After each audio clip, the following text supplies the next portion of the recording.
چل بھی رہا ہے اس میں بہت بڑی کنٹریبیوشن تقریباً 40% جو اس کو چلانے کے لیے، یعنی جو اتنا بڑا ایک ادارہ ہے جو کہ 75% کینسر کے مریضوں کا مفت علاج کرتا ہے جو دنیا میں کہیں نہیں ہوتا، تو وہ جو اتنا بڑا خسارہ ہے تقریباً 9 ارب روپے کا ہر سال، اس میں 40% کنٹریبیوشن اوورسیز پاکستانیز کی ہے۔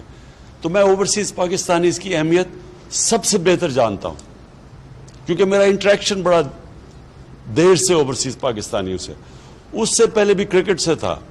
جب میں کرکٹ کھیلتا تھا دنیا میں جہاں جاتا تھا تو اوورسیز پاکستانی ظاہر ہے کرکٹ ٹیم کو سپورٹ کرتے تھے، آتے تھے، تو میرے سے تب سے انٹریکشن ہے۔ لیکن جب پیسے اکٹھے کرنے کے شوکت خانم کے لیے، تو اتنا زیادہ پیسہ اکٹھا کرنا تھا کہ وہ پاکستان میں لوگ تھوڑی دیر کے بعد، جس کو کہتے ہیں ڈونرز فٹیگ، تنگ آ جاتے تھے پیسے دینے کے لیے۔ تو پھر میں جدھر بھی دنیا میں پاکستانی تھے ان کے پاس کیا، تو میں ساری پاکستانی کمیونٹیز کو جانتا ہوں جو کہ پاکستان سے باہر رہتی ہے۔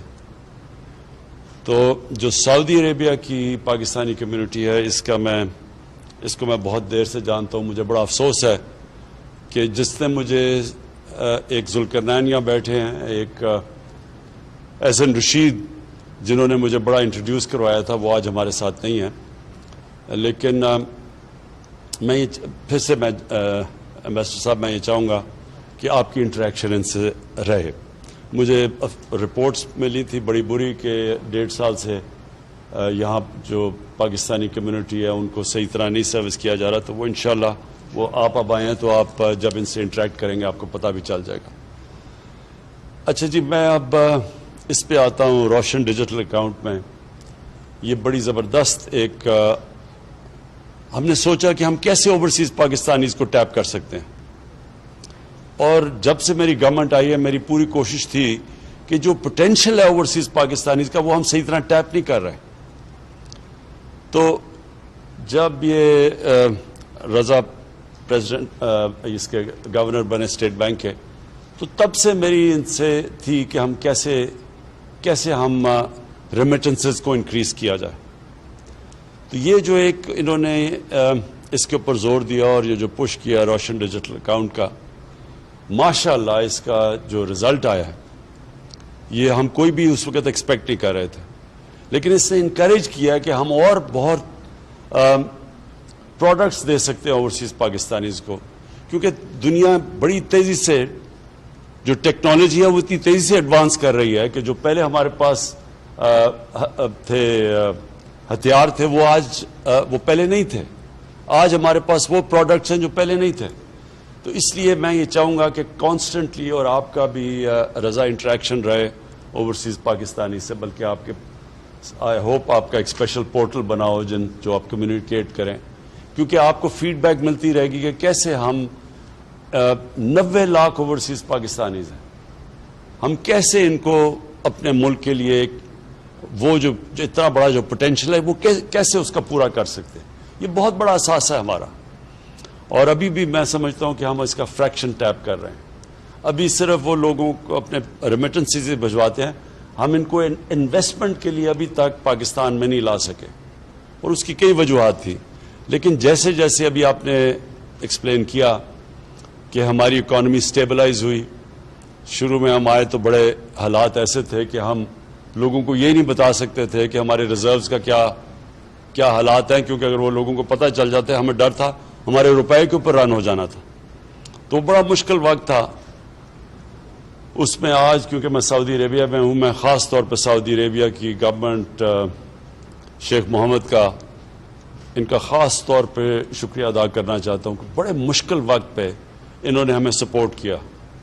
ہمارے ریزروز میں انہوں نے اگر اس وقت نہ سپورٹ کرتے، اور انہوں نے ہمیں فیسلٹی بھی دی، اس کی ڈیفرڈ پیمنٹ، آئل کی ڈیفرڈ پیمنٹس کی فیسلٹی بھی دی، تو وہ انہوں نے بڑے کرٹیکل ٹائم پہ انہوں نے بھی مدد کی، اور پھر UAE نے انہوں نے بھی مدد کی۔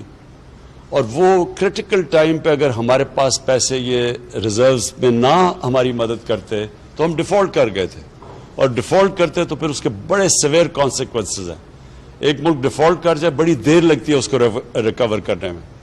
تو اللہ کا کرم ہے کہ ہم نے وہ سٹیبلائز کی اکانومی، اور پھر کووڈ کے باوجود کیونکہ آج آپ دنیا کے اندر دیکھیں جو کووڈ نے اکانومیز کو ڈسٹروائے کیا ہے، جو ہم تو پہلے بڑی فریجائل سٹیٹ میں تھے، لیکن وہ اکانومیز جو دنیا کی طاقتور اکانومیز ہیں، اگر آج دیکھیں تو کووڈ نے کس طرح کی ڈیوسٹیشن، کس طرح کی تباہی مچائی ان اکانومیز میں. ہمارے ساتھ دیکھ لیں ہندوستان کو، جو ہندوستان کے حالات ہیں، جو ابھی تو خیر بڑا افسوس سے ہمیں کہنا پڑتا ہے کہ بڑی تیزی سے ان کے جو تھرڈ پیک ہے ہماری بھی ملک میں جا رہی ہے اوپر، لیکن جو ہندوستان میں تباہی مچا رہی ہے، اس سے پہلے بھی جو انہوں نے لاک ڈاؤن کیا تھا اس کی وجہ سے جو اکانومی کو نقصان تھا، وہ اللہ کا شکر ہے کہ ہم نے پاکستان کو بچا لیا اس سے.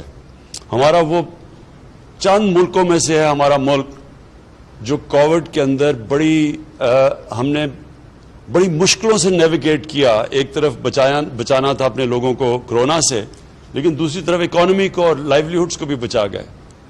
اور اس سے ہم وہ ملک ہیں جس نے اپنے ملک کو نکال لیا. اور جبکہ اور ہمارے نیبرز کی ایکسپورٹس گر رہی تھیں، پاکستان کی ایکسپورٹس بڑھنی شروع ہو گئی اور ہماری اکانومی اوپر جانا شروع ہو گئی. تو آج بڑے جو سائنز ہیں ہماری اکانومی کے، وہ بڑے خوشائن ہیں. ہماری پاکستان کی کنسٹرکشن انڈسٹری بڑی تیزی سے اوپر جا رہی ہے اور اس میں سب سے زیادہ نوکریاں کنسٹرکشن میں دیتی ہیں. ہمارا جو ہاؤسنگ ہے، لو کاسٹ ہاؤسنگ، وہ ہمارا بہت بڑا پروگرام ہے. تھوڑا سلو گیا ہے کیونکہ ابھی تک ہمارے ملک میں بینکس کو عادت ہی نہیں ہے چھوٹے قرضے دینے کی، غریب لوگوں کو قرض دینے کے لیے. ہاؤسنگ فائنانس کے کوئی کانسیپٹ ہی نہیں تھا پاکستان میں. تو وہ یہ ساری چیزیں اب آہستہ آہستہ ہم انفولڈ کر رہے ہیں. بینکس بھی ٹرین کر رہے ہیں اپنے سٹاف کو، اسٹیٹ بینک پوری مدد کر رہا ہے ان کی، کس طرح ہم ان کو سستے قرضے دیں. اور لوگ بھی سمجھ گئے ہیں، پہلی دفعہ پاکستان کے لوگ بھی سمجھ گئے ہیں کہ بجائے قرض ایک کرایہ دینے کے، وہی کرائے کی جگہ قرضوں کی قسطیں دے کے اپنا گھر ان کا ہو سکتا ہے. تو یہ ساری نئی چیزیں ہیں. آگے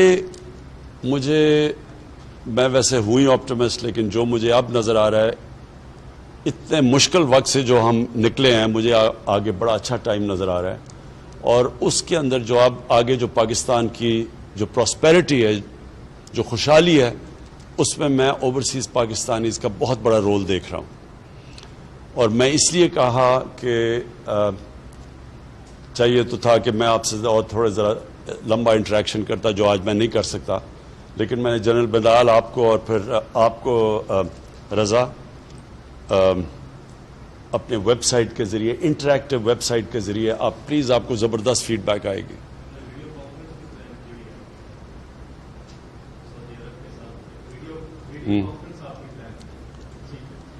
سو اینی وے ہم یہ آپ سے انٹریکشن آگے رہے گا. میں آخر میں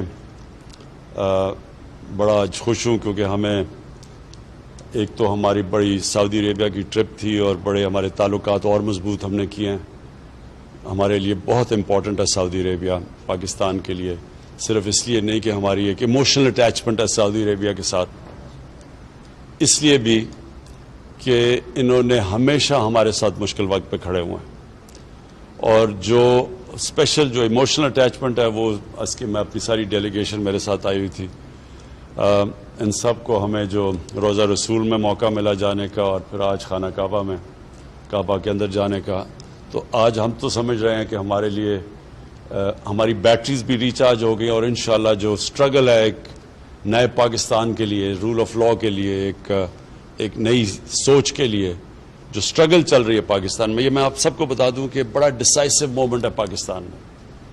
ایک طرف پرانا سٹیٹس کو بیٹھا ہوا ہے، مافیاز بیٹھے ہوئے ہیں جو پرانے نظام کو بچانے کی پوری کوشش کر رہے ہیں، اور دوسری طرف میرے ساتھ سارا پاکستان کی عوام ہے جو کہ ایک تبدیلی کی طرف، رول آف لا کی طرف لے کے جا رہے ہیں. یہ اصل میں سٹرگل ہے رول آف لا کی. اور یہ اوورسیز پاکستانیز کو خاص طور پہ پتہ ہے، اور جو بھی امریکہ میں، یورپ میں جو ہمارے اوورسیز پاکستانیز ہیں. دیکھیں فرق صرف معاشروں میں یہ ہے کہ معاشرہ صرف وہ آگے جاتا ہے جدھر قانون کی بالادستی، یعنی کہ قانون کی حکمرانی ہو. جس معاشرے میں طاقت کی حکمرانی ہوتی ہے وہ کبھی آج تک ترقی نہیں کیا. ایک طرف ہے انسانیت کا نظام اور انصاف کا نظام، اور دوسری طرف ہے جنگل کا نظام. طاقت کی بالادستی، مائٹ از رائٹ، وہ کبھی بھی اس ملک کے اندر پراسپیرٹی نہیں آتی. میں نے اپنی پارٹی کا نام ہی تحریک انصاف اس لیے رکھا تھا کہ میں جو ساری دنیا میں پھرا تو جو ملک خوشحال تھے وہاں انصاف تھا، وہاں قانون کی حکمرانی تھی، اور جو ملک پیچھے رہ گئے، جن کو بنانا ریپبلک کہتے ہیں، وسائل ہونے کے باوجود وہاں مائٹ از رائٹ تھا، طاقت کی حکمرانی. اور یہ ہے سٹرگل اس وقت پاکستان کی. یہ بڑی ڈیسائسو مومنٹ ہے، اور کیونکہ اوورسیز پاکستانیز میری سب سے بڑی سٹرینگتھ رہے ہمیشہ، تو وہ یہ سمجھتے ہیں، کیونکہ ان کو زیادہ سمجھ اس لیے کہ ان کو باہر جانا پڑتا ہے نوکریاں لینے کے لیے. اپنے ملک سے بڑا مشکل ہوتا ہے باہر جانا، کیونکہ ملک میں ہم ان کو وہ موقع نہیں دے سکتے. تو وہ زیادہ تر پاکستان کو انتظار کر رہے ہوتے ہیں کہ کس طرح ان کا ملک ٹھیک ہو. وہ چاہتے ہیں کہ ہمارا ملک بھی باقی ملکوں کی طرح اوپر ایک عظیم ملک بنے، جو آج سے 40-50 سال پہلے جا رہا تھا تیزی سے اوپر بننا. تو میں صرف آپ کے لیے آخر میں یہ کہنا چاہتا ہوں کہ یہ ہے پاکستان کے ڈیفائننگ مومنٹس. ایک طرف ہے پرانا سٹیٹس کو، مافیاز جو ایک کرپٹ نظام سے سارے فائدہ اٹھا رہے ہیں اور سب اکٹھے ہیں. دوسری طرف ہے پاکستان کی عوام اور ہماری گورنمنٹ جو کہ ایک چینج کے لیے لڑ رہی ہے. اور یہ جو چینج ہے، یہ چینج کو اب کوئی نہیں روک سکتا. روک اس لیے نہیں سکتا کہ جو ملک کے اندر اس وقت اویئرنیس ہے، جو ایشوز سمجھ گئی ہے قوم، یہ کبھی پہلے ایسی سمجھ نہیں تھی. اور یہ اس کی بہت بڑی وجہ سوشل میڈیا. سوشل میڈیا اگر آپ جو ٹریڈیشنل میڈیا ہے اس کو اگر آپ خرید بھی لیں، اس میں پیسے بھی خرچ کر لیں، سوشل میڈیا کو کوئی نہیں روک سکتا. اور اس میں اتنی تیزی سے انفارمیشن اب ٹریول کرتی ہے، جو نوجوانوں کے پاس وہ نالج ہے جو کبھی پہلے تھی نہیں. تو یہ جو سٹیٹس کو ہے، اس کو جو ہماری پارٹی پاور میں ہی آئی سوشل میڈیا کی وجہ سے، یوتھ کی وجہ سے. اور یہ جو چینج بھی آ رہا ہے یہ بھی یوتھ کی وجہ سے، اور یہ بھی ایک نئے اویئرنیس کی وجہ سے. تو آپ کو میں خوشخبری صرف یہ سنانا چاہتا ہوں، کیونکہ آپ یہاں پڑھتے ہوں گے اخباروں میں کئی دفعہ بڑی مایوسی کی چیزیں آتی ہیں. میں آپ کو آج بتا رہا ہوں کہ یہ جو اب بیٹل، یہ جو آپ جس طرف یہ سٹرگل جا رہی ہے، یہ سٹرگل اب جائے گی ایک اس پاکستان کو جو اس کو بننا چاہیے تھا آج سے 70 سال پہلے. اور وہ پاکستان تھا جس کا لیڈر تھا قائد اعظم، جو کہ قانون کی بالادستی میں مانتے تھے، کانسٹیٹیوشنسٹ تھے، رول آف لا میں مانتے تھے، ایک انٹیگریٹی والے انسان تھے. وہ جو ہم سائڈ ٹریک ہوئے ہیں، ادھر سے ہٹے ہیں، اپنی جو ڈیسٹنی پہ ہمیں جانا چاہیے تھا اس سے دور چلے گئے ہیں، اب وہ واپس ہم اس ٹریک کے اوپر آ گئے. اور یہ ہے ان مافیا سے ملک کو آزاد کرنے کی جنگ. اور جو آزادی کی جنگ ہوتی ہے وہ ہمیشہ تھوڑا ٹائم لیتی ہے، لیکن انشاءاللہ جس طرف اب پاکستان نکل گیا ہے، آپ کو میں خوشخبری یہ دینا چاہتا ہوں کہ بڑی جلد آپ کے سامنے ایک نیا پاکستان آئے گا.